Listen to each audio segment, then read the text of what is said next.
Good afternoon.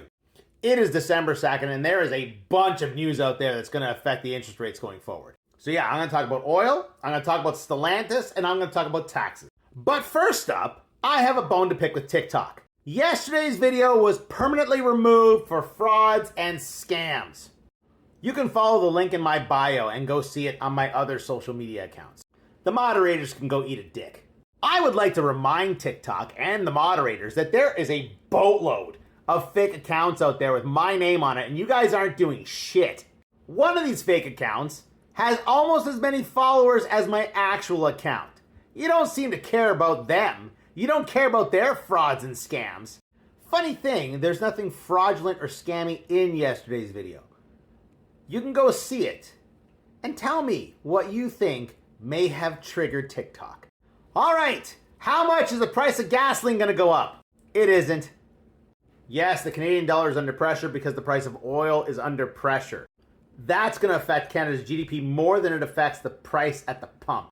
This is the wholesale price of gasoline over the last year. This is where we are right now. That's where we were 1 year ago. Yeah, the price of the pump is going to be lower.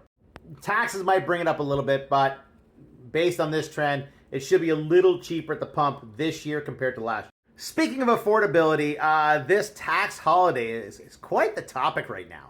Look, I am sticking to my lane. I am anti-tax. So any tax holiday to me is a good thing. And I'll remind you, the Conservative government here in Ontario thinks it's a fantastic thing as well. So much so, they are also going to give us a tax holiday. And here's my question. If tax holidays are inflationary, why did Pierre Poilievre propose one back in the summertime?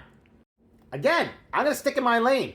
You can go look. I was totally in favor of this tax break, just as I am in favor of the tax breaks happening now. And no, these tax breaks are not going to stop the rate cuts. Canada has some massive downward pressure on its GDP. We need cuts, and we need big cuts. Next week, December 11th, is the next rate announcement. We're going to get a 50 basis point cut. If we get less than 50 basis points, it'll be a shocker. Because we're an oil-producing nation, and oil is in the shitter right now.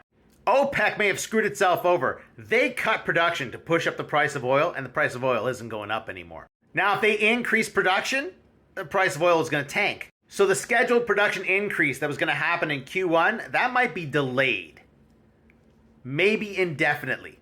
What's the big deal? China. The expectation was that China would just suck up all this oil. But that's not happening. Amongst other factors, China is becoming quite good at green energy, especially in their cars.